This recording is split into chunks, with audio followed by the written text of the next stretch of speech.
Kakaiba ang kwento na ito, may isang lalaki na nagsuot ng malaking teddy bear costume. May plano siyang gamitin ang costume para manloko ng mga babae. Naniniwala siya na mahilig ang mga babae sa teddy bear. Plinano niyang i-prank ang mga babaeng dumadaan, umaasang may aangkin sa kanya. Matapos ang ilang oras na pagpapanggap bilang teddy bear, sa wakas may dumaan si Ruro, isang babae na labis ang pagkahilig sa mga stuffed toy.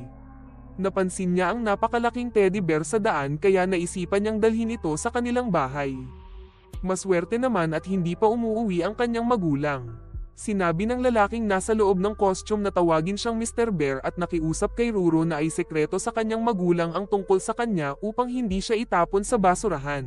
Sumang-ayon agad si Ruro dahil sa gusto niya ang teddy bear. Masayang nagkukwentuhan ang dalawa sa kwarto ni Ruro nang marinig ang presensya ng kanyang ina. Biglang kinabahan si Ruro dahil baka makita ang teddy bear na inuwi niya at hindi alam kung paano itatago. Maswerte namang hindi sinilip ng kanyang ina ang kwarto ni Ruro. Sa halip, naghanda ng makakain para sa kanilang hapunan. Mabilis na tinapos ni Ruro ang pagkain at agad na bumalik ng kwarto para alamin ang misteryo ng kanyang bagong teddy bear. Nagpatuloy ang kanilang pag-uusap at napunta ang usapan sa pagligo ni Ruro. Sinabi ni Mr. Bear na hindi niya kayang maligo dahil sa bigat at kalakihan niya. Subalit merong isang unique na paraan ng paglilinis nang hindi kailangang maligo ng tubig. Subalit kailangan niya ng tulong ni Ruro para magawa ang bagay na yon. Dahil curious ang inosenteng si Ruro ay pumayag siyang tulungan siya kaya sinabi niya na susundin niya ang nais ni Mr. Bear.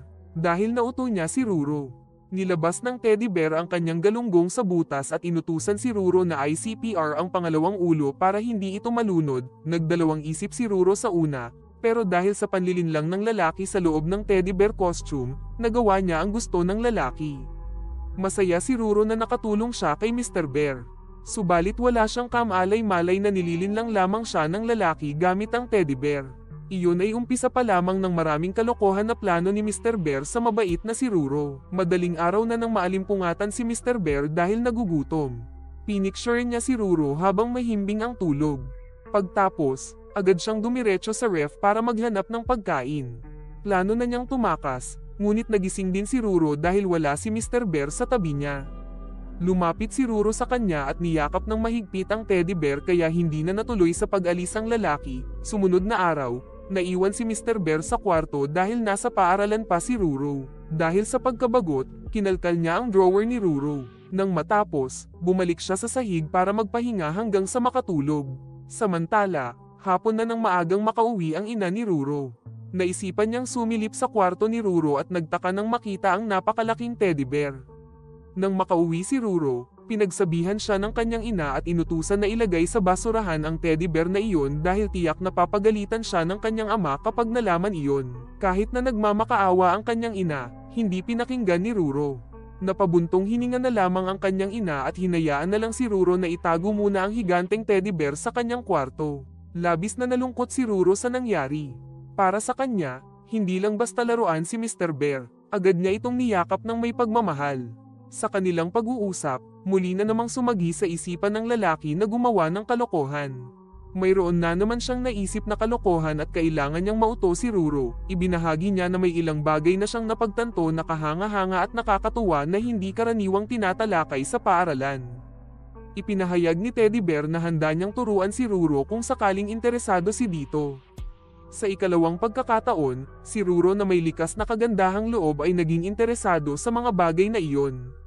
Dahil sa kakayahan ni Mr. Bear na madaling impluwensyahan si Ruro, buong kalooban niyang tinupad ang lahat ng hiling ni Mr. Bear. Sa unang pagkakataon, matagumpay na naisakatuparan ng lalaki sa loob ng teddy bear ang kanyang balak sa walang bahid na si Ruro. Matapos ang kanilang matinding tagpo, naisip ng mabait at walang malay na si Ruro na tawagin ang kanyang teddy bear na Labubo, matapos niya itong madiskubre sa gilid ng isang overpass. Lumipas ang ilang linggo, di pa rin niya nalalaman ang intensyon ng lalaki sa likod ng teddy bear.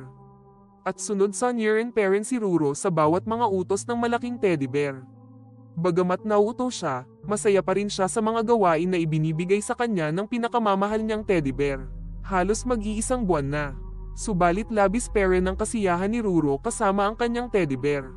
Ngayon lang siya nakaranas ng ganito, kaya labis ang saya na kanyang nadarama. Gayunpaman, Darating ang panahon na magtatapos ang kanilang kasiyahan at mga paglalaro.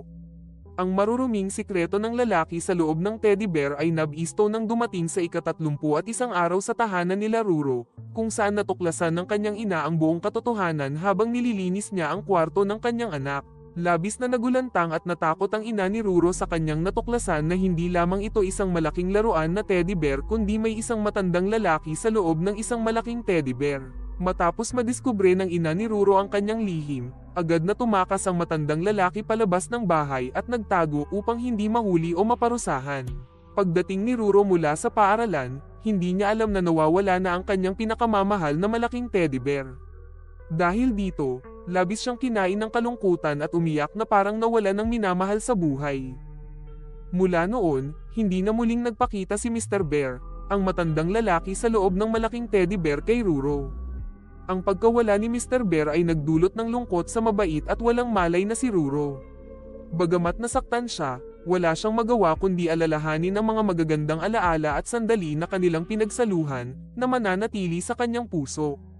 Sa huli, tinanggap ni Ruro ang katotohanan na sa loob ng isang buwan, nakilala niya at minahal ang higanteng teddy bear na nagdulot ng kasiyahan sa kanyang buhay.